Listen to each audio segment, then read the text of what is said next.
ஒரு அழகான கிராமத்துல மாமியாரும் மருமகளும் இருந்தாங்க. அவங்களோட பையன் வெளிநாட்டுல வேலை பார்க்கறான். அதனால மருமக மட்டும் வீட்டில் இருந்தா. அத்தை, இன்னைக்கு அது வீட்டில் சமைக்கலாமா என்னத்த? எனக்கு ரொம்ப பசிக்குது அத்தை. நேற்றுலேருந்து அந்த வச்சிருந்த காய் பழத்தை தான் நான் சாப்பிட்டேன். சாப்பாடே சாப்பிட்றது இல்லை அத்தை. எப்படியாச்சும் இன்னைக்காச்சும் சமைக்கலாம் அத்தை. காசு அவருக்கு அனுப்புனது உங்ககிட்ட தானே இருக்கு. எனக்கு பாதி கொடுங்க, நான் ஏதாவது சமைச்சிட்றேன். நான் கொடுப்பேன். நீ அப்படியே ஓசியில் உட்காந்து டேரா போட பார்க்குற அப்படி தானே? ஒழுங்கா உழைச்சி சம்பாரிச்சு தின்னுடி. என் மகன் காசை நான் மட்டும்தான் திம்பேன். என் மக திங்கலாம், நீயெல்லாம் திங்கலாமா? வேலையப்பா இருப்போ. அத்தை, அவர் எனக்கும் தானத்தை பாதி காசு கொடுன்னு சொல்லி அனுப்புனாரு. என்னத்தை இப்படி பண்ணுறீங்க? 2 நாள் ஆகுதுத்தை நான் சாப்பிட்டேன். ப்ளீஸ் அத்தை, எனக்கு ஒரு 100 ரூபாவாச்சு கொடுங்க. நான் ஏதாவது வாங்கி சாப்பிட்டுக்கிறேன். என்னால் பசியை அடக்கவே முடியல அத்தை. ப்ளீஸ் அத்தை, எப்படியாச்சும் காசு கொடுங்க அத்தை. ப்ளீஸ் அத்தை. டாடி, நீ என்ன கெஞ்சினாலும் உனக்கு எந்த பணமும் நான் தரமாட்டேன். ஒழுங்கா நீயே போய் உழைச்சி சம்பாரி. அதை விட்டுட்டு என்கிட்ட வந்து கேட்டுக்கிட்டு இருக்க அப்படின்னு சொல்லிட்டு அவங்க மாமியார் வெளியே கிளம்பிட்டாங்க. கடவுளே, என்னதான் பண்ணுறது? ரொம்ப பசிக்குது. சாப்பிடவும் எதுவுமே இல்லை. அவர்கிட்ட சொன்னாலும் அவர் நம்ப மாட்டேங்கிறார். என்னதான் பண்ணுறது? அவள் ரொம்ப பசியோட கிறக்கமாயி உக்காந்துருந்தா. வெளியே போனவங்க மாமியார் வர லேட் ஆயிடுச்சு, இன்னும் வரலையேன்னு அவங்களுக்காகவும் காத்துட்டு உட்காந்துருந்தா. ஒரு வழியாக அவங்க மாமியாரும் வந்தாங்க. கையில் பழத்தோடு வந்தாங்க. அத்தை, எனக்கு தெரியும் நீங்கள் எனக்காக தானே பழம்லாம் வாங்கிட்டு வந்தீங்க. நான் பசியில் இருக்கேன்னு எனக்காக வாங்கிட்டு வந்திருக்கிறீங்க. என்னதான் இருந்தாலும் உங்களுக்கு என் மேலே பாசம் இல்லாமல் இருக்குமா என்ன? கொடுங்கத்தை, நான் ரொம்ப பசியில் இருக்கேன். எப்படியாச்சும் கொஞ்சமாச்சும் சாப்பிட்டாரு. சீக்கிரம் கொடுங்கத்தை. என்னது, இது உனக்கு நினச்சியா? இது என் மகளுக்கு வாங்கிட்டு வந்திருக்கிறேன். அவள் மாசமாக இருக்கா, அவளுக்கு கொடுத்து விடணும். ஓ, அந்த நினப்பெல்லாம் வேற இருக்கா? உனக்கு வேற வாங்கி கொடுப்பேன்னு நீ கனவுல கூட நினச்சி பத்துறாத. உனக்கெல்லாம் இது மாதிரி வாங்கி கொடுப்பேன்னு.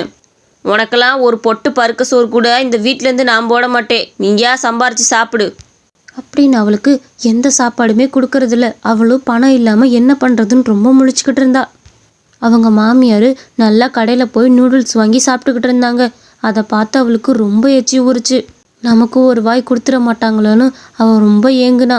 ஆனால் அவங்க மாமியார் கொஞ்சம் கூட அதை கண்டுக்கலை. டாடி, நான் நூடுல்ஸ் தின்னுக்கிட்டு இருக்கேன்ல, அதே என்ன வேடிக்கை பார்த்துக்கிட்டு இருக்கிற? உனக்கு வேணும்னா போய் வாங்கி தின்னே. மற்றவங்க திங்கிறத இப்படி குறுகுறுன்னு பார்க்குற. எனக்கு வயிறு வலிக்காது. அத்தை, எனக்கு கொஞ்சம் போட்டு கொடுங்க அத்தை. எனக்கும் பசிக்குது அத்தை. ப்ளீஸ் அத்தை, சாப்பிடணும் அத்தை.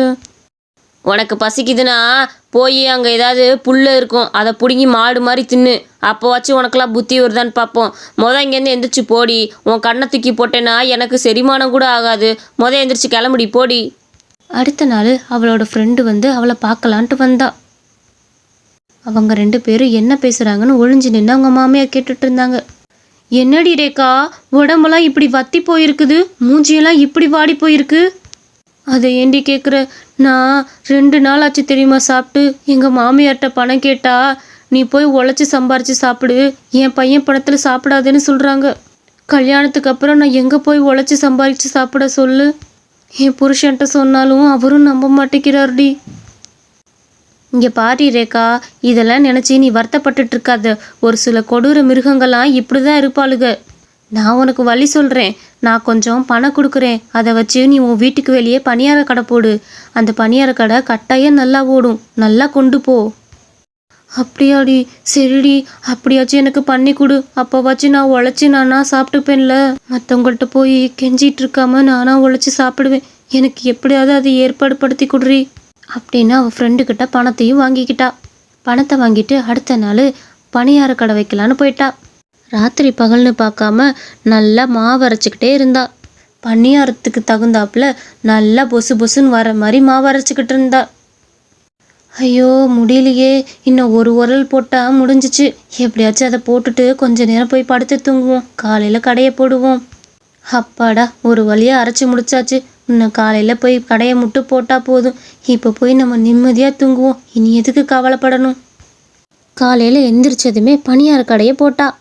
பணியாரம் பணியாரம், வெங்காயம் போட்ட பணியாரம், கடலப்பருப்பு போட்ட பணியாரம், எல்லா பணியாரமும் இருக்குது. கருப்பட்டி பணியாரமும் இருக்குது. தேங்காய் சட்னி மிளகா சட்னிலாம் வச்சு தரேன், வந்து சாப்பிடுங்க. ஏம்மா ரேக்கா, எப்படி இருக்கிற? உன் கடையை இன்னைக்கு தான் நான் பார்க்குறேன். இன்னைக்கு தான் கடை போட்டிருக்கியா என்ன? ஓ, உன் கடையை எங்கிட்ட இருந்தா அவள் பார்த்தான்னு தெரில. வீட்டில் வந்து ஒரே அடம் முடிச்சுக்கிட்டு இருக்கிறா. பணியாரம் வேணும் பணியாரம் வேணும்னு. நான் ஊற்றி தரேன்னா அது வேணாமா, நீ வச்சிருக்க பணியாரம் தான் வேணுமா. அதனால தான் ஒரு ஈடு வாங்கி கொடுத்துட்டு போகலான்ட்டு வந்தேன். ஒரு ஈடு பணியாரம் தான் அவளுக்கு ஊற்றி கொடுமா, டக்குன்னு சாப்பிட்டுட்டு ஸ்கூலுக்கு கிளம்பட்டும். அக்கா, எங்கள் பணியாரம் எந்த அளவுக்கு வாசனையாக இருக்கோ அந்த அளவுக்கு டேஸ்ட்டும் சுவையாக இருக்கும். நான் எந்த ஒரு கெமிக்கலுமே கலக்காமல் ஊற்றுவேன். இருங்க தாரேன். சீக்கிரம் கொடுமா, மணி ஆயிடுச்சு. இவள் பணியாரம்ன்ட்டு அலைஞ்சிக்கிட்டு இருக்கா. இந்த ஈடு ஊற்றுனமே உங்கள் மகளுக்கு தான் கொடுக்க போகிறேன். கவலைப்படாதீங்கக்கா, கொஞ்சம் நேரம் நில்லுங்க. ஏம்மா ரேக்கா, எனக்கும் ஒரு ஈடு பணியாரம் கொடுமா. சாப்பிட்டு பார்த்துட்டு நல்லா இருந்தா இன்னொரு ஈடு வாங்கி சாப்பிட்றீங்க என்ன, கொடு. இந்த ஈடு முடிஞ்சதுமே உங்களுக்கு எடுத்து கொடுத்துட்றேயா, இருங்க கொஞ்ச நேரம்.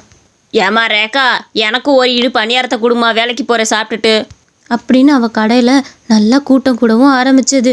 அவள் ரொம்ப சந்தோஷத்தில் இருந்தா. ஒரு நாளைக்கே 500 ரூபா பக்கத்து வருமானத்தை பார்த்துட்டா. இனிமேல் நம்மளை யார் நம்பி பொழைக்க தேவைன்னு அவள் மனசுக்குள்ளே ரொம்ப சந்தோஷப்பட்டா. ஏம்மா ரேக்கா, உன் பணியாரம் ரொம்ப அருமையாக இருக்குது. அதுலேயே அந்த வெங்காயத்தை தூவி கொடுத்துருக்கியே, அடடடடடா, சாப்பிட்டுக்கிட்டே இருக்கலாம் போல இருக்குது. இன்னொரு ஈடு ஊற்றுமா, சாப்பிட்டு புட்டு வேலைக்கு போகிறேன் நான். ஆமாம்மா, உன் பணியாரத்தை நாள் முழுக்க கொடுத்தாலும் நான் சாப்பிட்டுக்கிட்டே இருக்கேன். அந்த அளவுக்கு ருசியாக இருக்குது. இன்னும் 2 ஈடு ஊற்றி வை, வாங்கி சாப்பிட்டுட்டு இன்னும் வாங்குவேன்.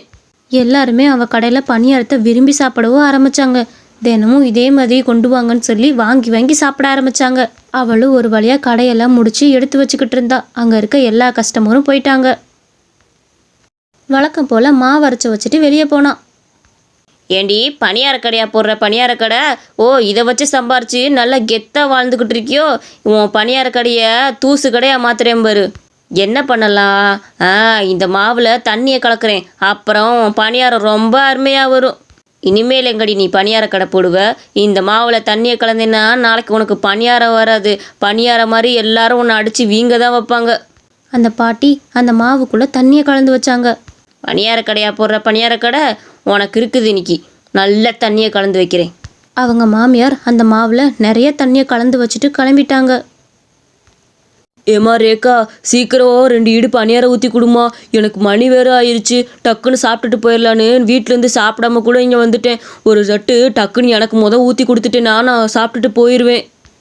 இந்த 2 நிமிஷம் எங்கய்யா, இந்த ஈடு வெந்ததுமே உங்களுக்கு தான் கொடுப்பேன்.